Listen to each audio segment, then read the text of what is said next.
All right, what's up, everybody? Welcome back to the video, and today I got my medium top 3 knives, medium bushcraft for South Texas Bushcrafts tagging challenge. And of course, the first one I have to talk about, that I talk about all the time, so hopefully you guys aren't getting bored of it, is my Steel B41.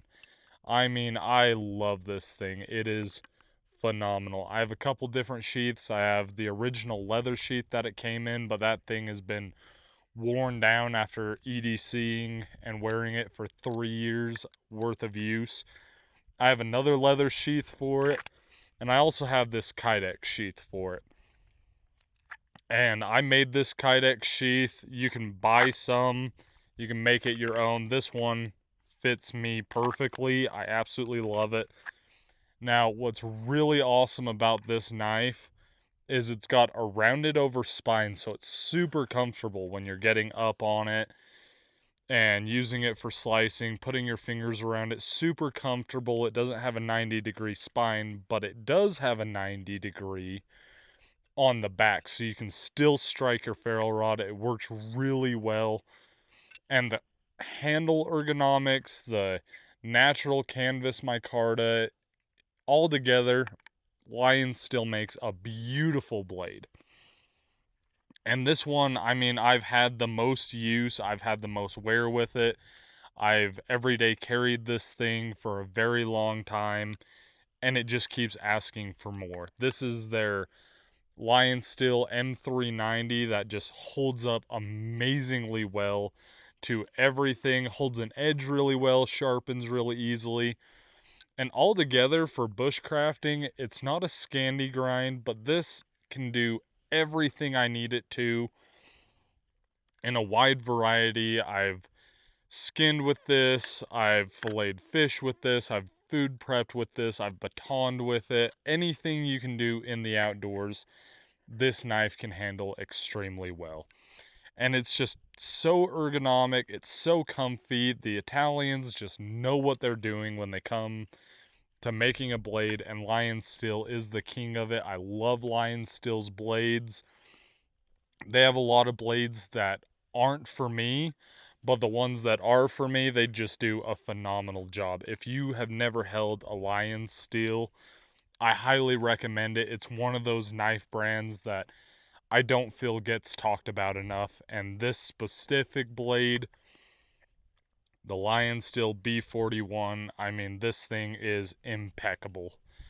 It's in my top 3, my top 10, my top 1.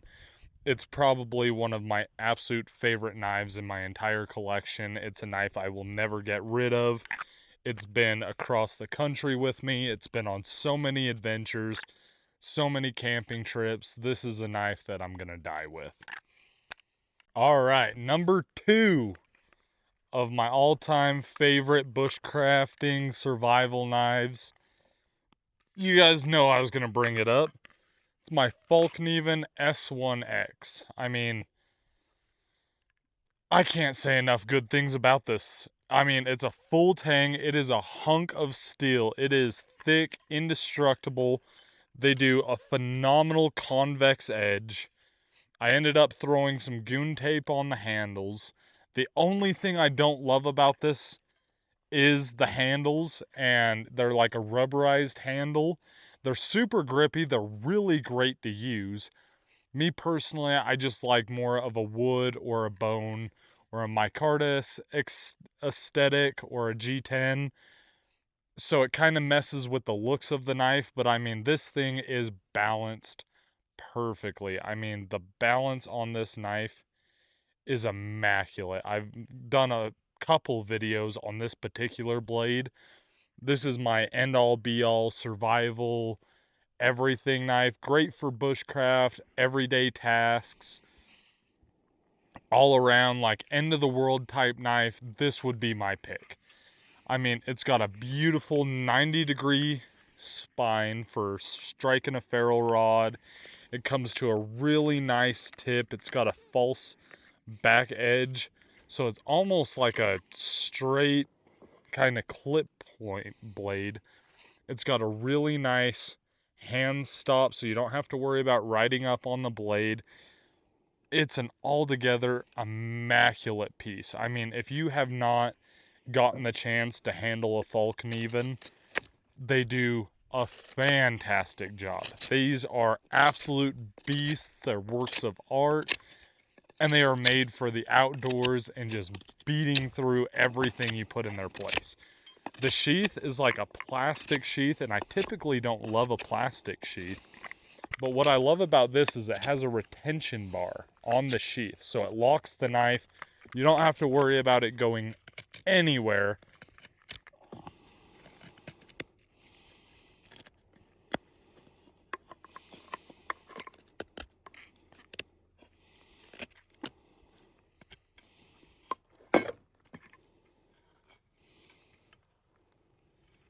You don't have to worry about it going anywhere, and then when you flip it up, you just rock and lock it, and it comes out, and it's got this amazing little clip that you can use to clip onto your pants pocket and just go out and explore. You can hurry and throw it onto your belt, super easy.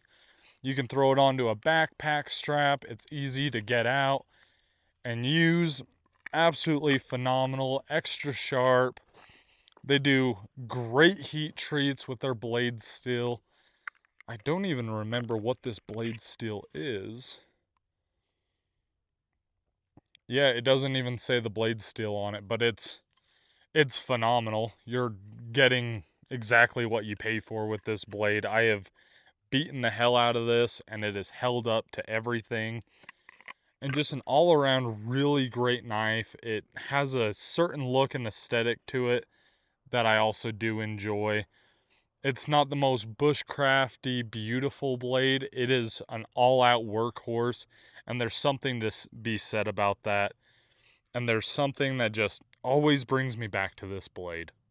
My number 3 top favorite bushcraft knife of all time, my entire collection, all the knives I've collected in the past and in the future, is the Condor Serum. Now, this thing is very inexpensive for what you're getting. I mean, it is phenomenal. Made in El Salvador. Comes with this amazing Kydex sheath. It has a really nice thumb ramp to go with it. Beautiful leather around it that you can unclip and expose the Kydex if you wanted to mount it in another way. You could also use this as like a scout carry system. I always carry it tipped down, but it's got the clip, so you could even clip extra things to the outside if you wanted to make this like a PSA, like a large PSK setup, and mount a bunch of things onto this blade. And this handle, this has one of the most comfortable, like, bottle handles that I've ever felt. I've put in a whole lot of work. You can see this thing's been beaten and abused and carried for a very long time. It's been resharpened quite a bit. It doesn't come out of the box hair popping sharp, but you can get it hair popping sharp. I can't remember what the blade's still on this. I'll pop it up here in the video. And this thing's just phenomenal. It's got a little bit of a coated portion that I don't love. I typically don't like coated blades, but with this blade, it makes sense, and I think it does add to the aesthetic. And let's talk about it being in a typical kind of suede, so not fully straight, but a sax style. I love the sax style blade specifically for bushcrafting and outdoors use. It lends itself so significantly to what you're doing when it comes to carving, planing, food processing. It's a phenomenal blade design that I don't think enough companies use, and I don't think enough people really get a chance to use. And I highly recommend it. I mean, it's got a 90 degree so you can strike or ferro rod, a flat little pummel for cracking open whatever you might need to crack open, or just smack somebody in the back of the head for not listening, I guess. A really wide lanyard hole so you can put a really nice lanyard. And altogether, it's a beautiful workhorse of a knife. It's super comfortable in a multitude of grips. And it just, I mean, I can't get enough of it. I got it because I liked the look and the aesthetic of it. And I carried it for years, and it's gone on many adventures with me. And I keep coming back to it for the comfortability, the reliability, and the overall aesthetic of the blade. But it's also such a workhorse. You can beat the ever loving hell out of it, and it just keeps on asking for more. I mean, out of all the knives I've tried and everything, this is probably the best sax designed bushcraft knife I've ever encountered. It it just can't be beat right now. I've tried a lot of different styles, but this one really is the cream of the crop, the best you can get. If you like the look of it or you haven't messed around with a sax design knife, I really recommend this one for your first one for the ease of access of cost, but also just how well it has been designed and made for all different kinds of purposes, but specifically for bushcrafting. Also great self-defense, fighting, and a tactical application. It's a great all-around knife that you can use and rely upon. And I mean, I can't say enough good things about this knife. It is honestly one of my absolute favorites, and I highly recommend everybody go check them out. If you like it, get it, man. Like I'm not affiliated with Condor in any way, shape, or form, but I think they make a phenomenal knife. I have quite a few of their designs, and this one is probably the best one I've ever seen. The leather, the kydex, everything about this is a phenomenal package that I really don't think you can beat for the cost and what you're getting out of the blade. All right, while I went up to the mountains, I completely forgot to bring my honorable mention. So we're out here in the studio and I'm giving y'all my honorable mention is, of course, the Tops Bob Brothers of Bushcraft. I have a custom-made leather sheath dangler for it. It's got Mjolnir stamped right there. This is by Ronin Leather Holsters. Good friend of mine, he made this for me. It's got a little clip right here on the back so I can slide it onto my belt real easy, and then of course the dangler has a snap as well.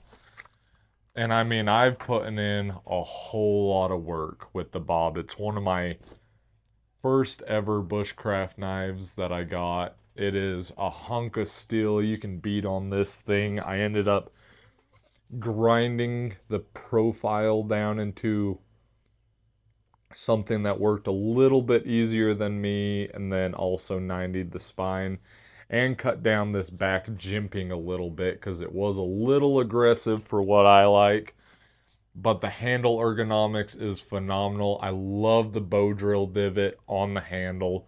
It's one of my favorite pieces about this knife.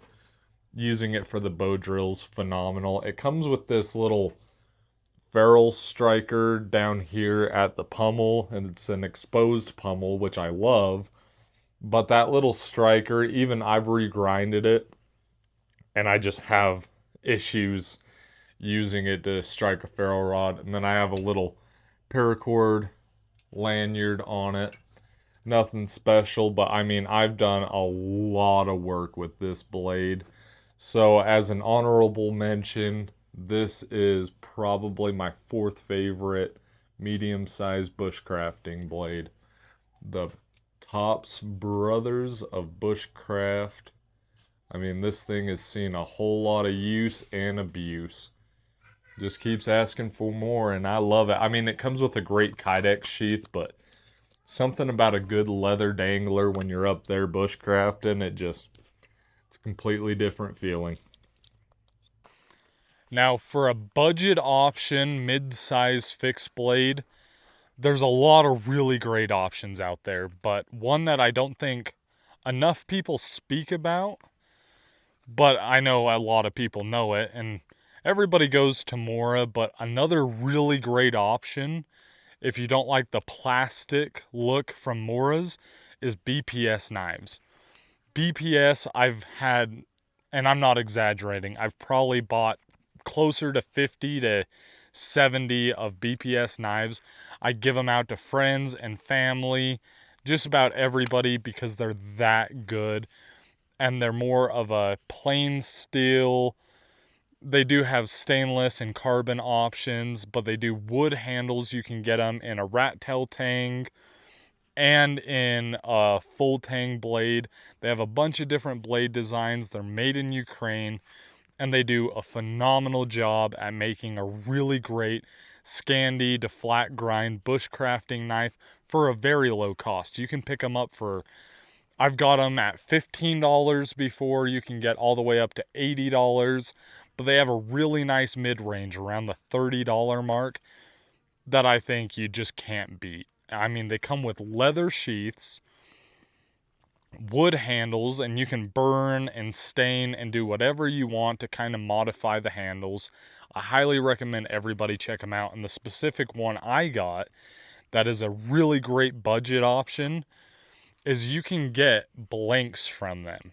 Now, what's nice about the blank is, yeah, you have to put in a little more effort, but you can make the handle however you want, and it comes with a fantastic Scandi grind, mirror polish. I ended up heating the rat tail on this, putting it into this piece of wood I found, and then carving and sculpting this really large, beefy handle as a good carving knife. I just needed something good for carving that was a Scandi grind that had a really big handle that would really give me a comfortable grip after a very long time of use.